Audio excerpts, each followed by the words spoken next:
Hello and welcome to another MoTeC webinar. My name is Mike Shield and today I'll be conducting a quick start guide to dials in Display Creator. The agenda for today will be to set the background color, to create a linear dial, to configure its ticks and dial font, to add some native graphics, a red line, align the elements and add a label.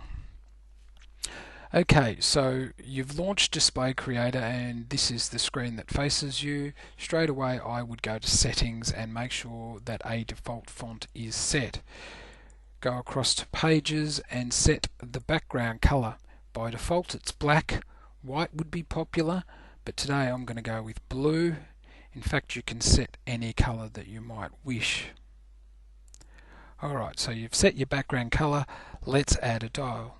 Come across to the toolbar and select New Dial Gauge. Click, drag and release. Once you've done that, a Configure Tick dialog will come up. The default settings are for a start angle of -120, sweeping around to +120. There are 11 ticks, starting at 0, ending in 100. The ticks by default have the same value and text. There are 3 minor ticks. You can simply update these, so -1110 tab 80. So that's going to give me a sweep of 190 degrees. I want 9 ticks. I want the end value to be 8000 because I'm going to use it for RPM. I don't want the tick text to be the same as the value. I'm going to have an end value of 8. Configure ticks, I want 4 by default. You get a summary here on the right hand side of what's going to happen. Click OK and the dial updates. Now the dial size is dictated by the size of the rectangle that you drew. Now the dial will always be a perfect circle or based on a perfect circle, so no matter if the rectangle that you drew was say 805 wide by 455 tall, the actual dial itself will be 455 diameter and it will be in the middle of the rectangle. To do some good housekeeping, I would probably set this to 200 and basically just make it 400 by 400. There you go, you know you've got a dial, you know what its radius is, it's going to be 200. Okay, so we've made set the display color, we've made a linear dial. Now let's look at the tick marks. Not happy with the length of the tick marks. The minor tick marks are always going to be half the length of those, but if you want to change the look of these you can do so. Extend or expand the tree for the dial gauge and you see all the elements that go into making it. Click on the first tick mark, hold down shift, click on the last tick mark. That brings up some new variables up here that you can assign. The radius is 200. We know that because we made it a 400 by 400 square. The minor tick marks, there's 4 of them and the color is white. Let's reassign that and just pull the opacity down. So that will mean if we change the background color, the minor tick marks will change with it, whereas if we assigned it to be a color, that would be fixed. Okay, the line width of the major ticks are 3 and the line length is 20. Let's make that 13. Now, I basically type in a number and hit tab. That means these things stay selected in case I look at it now and say 13's a bit short. I'm going to go to 15. That's more like what I'm wanting to get, so I'm happy with that. They're all by default white. I'm happy with that, so deselect. Now, I do, however, want the 7 and the 8 to be red, the tick marks. So I highlight both of those. I can click on them either here or straight on the stage, holding down the Control or Shift key. I can reassign their color here. Click outside and basically you can see they've updated. Now say I want these minor tick marks also to be red. They're dictated as graphical elements by the tick mark that's preceding them. So I select the 7 and change the minor tick marks for it to red. Okay, so now we've got a dial. We've assigned the tick marks. Let's look at the font. Now, you can see here it's very hard for me to select the 0 because some of the time I'm going to get the dial pointer. What I would do here is expand the tree and select the font here. I would then hold Control and click on the other numbers to complete the selection. Once you have all 8 or 9 numbers, I should say, selected, you have some more variables here that you can assign. Basically, like any other Windows functionality, you have a scrolling selector for font. Here, you can type in, I'm going to assign it as sui gen, and 24 point. Hit tab and it'll update. Now you can see that these numbers are getting too close to their tick marks, so this radius figure is what we're going to adjust. So here what's happening is from the midpoint we're going out 200 and minus 24 back to the center of the text. So I can increase that number to say 32, hit tab and it'll update. I'm happy with that. Deselect. Okay, so now that we've done the background color, we've created a linear dial, we've configured its ticks and its dial font, let's add some graphics. Some native graphics here. I'm going to use the ellipse tool. Now you can see here that's drawn an ellipse, so I need to make sure of what I want is a circle. So I'm going to assign the size. I'm going to turn off the border. I'm going to go with a vertical shade. No, I'm going to go with a vertical reflection.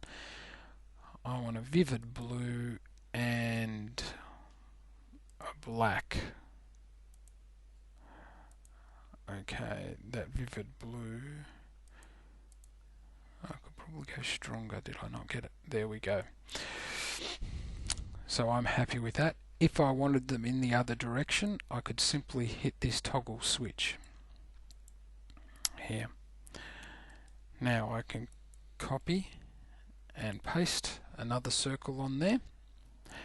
I'm going to make this one slightly smaller, 425.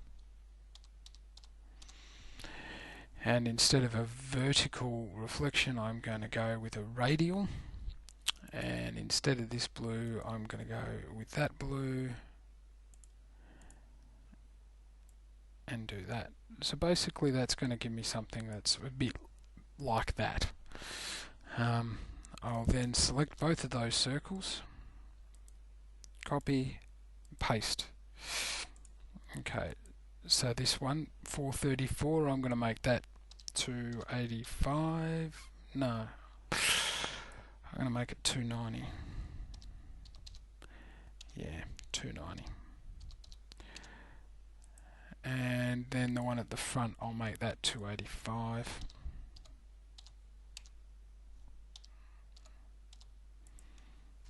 Okay, so now we've got all our elements. Let's bring the dial gauge to the very front and we'll select all of our items, alignment vertical center and alignment horizontal center.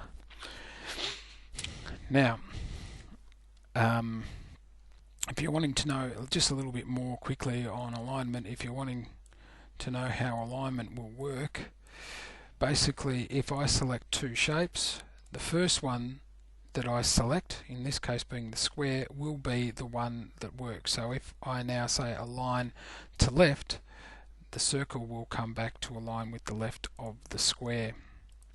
Okay, so I'll just get rid of those elements. So we've got all of these on here. We've got our kind of look for the dial. I just want to pull the opacity of this black down a bit. Just looks like a solid black. I'm going to go somewhere in here, which is just giving me a bit of a I can just see through the black there a little bit. Okay, so now I've got all of my elements there. I'm going to add 2 more just for a bit of effect. Turn off the border, change the vertical shade, select white, and then with the secondary color also white, set the opacity down to 0. What I'm going to do here is just on this middle circle, I'm going to give it a bit of a reflection sort of look, so that it kind of looks as if it's glass. So select that one and make it a bit bigger.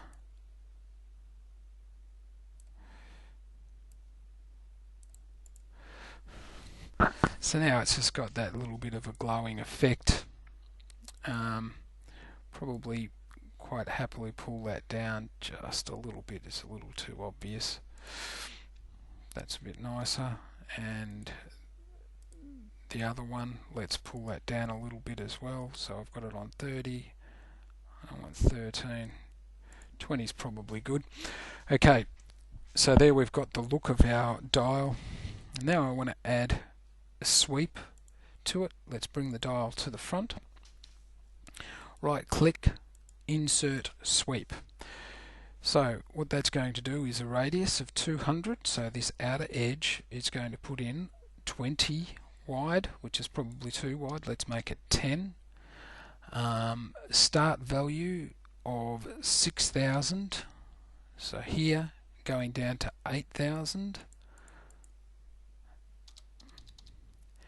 and the fill color I'm going to go with white, but I actually want it to be a semi-opaque, so something like that. And now I want to do an additional sweep, so right click again, insert new sweep. Instead of 200 I want it to be outside, so further out. I'm going to go with 213 because that's about 425, that circle. I'm going to go with 2, and a start value I want it to be at the 7,000 mark, and the end value 8,000 in red. So now we've got our sweeps. So the last thing that we really want to do is add in a RPM label. So we type in RPM and we want it in thousands. Thousands. Default font, no, we want it in Sui Gen, and we'll make it 18 point. Once again, let's pull that opacity right down, and I want it to be centered. Okay, so we can then pick all of our elements and tell them to align center. Okay, and then basically we want this element and the other circles. We want those all to make sure they're aligned vertical. Now the only last thing you do is a little bit of house maintenance. The dial gauge, you want that to be the very top, so that when the file compresses, all of these become a single element. And that concludes today's quick start guide to dials in Display Creator.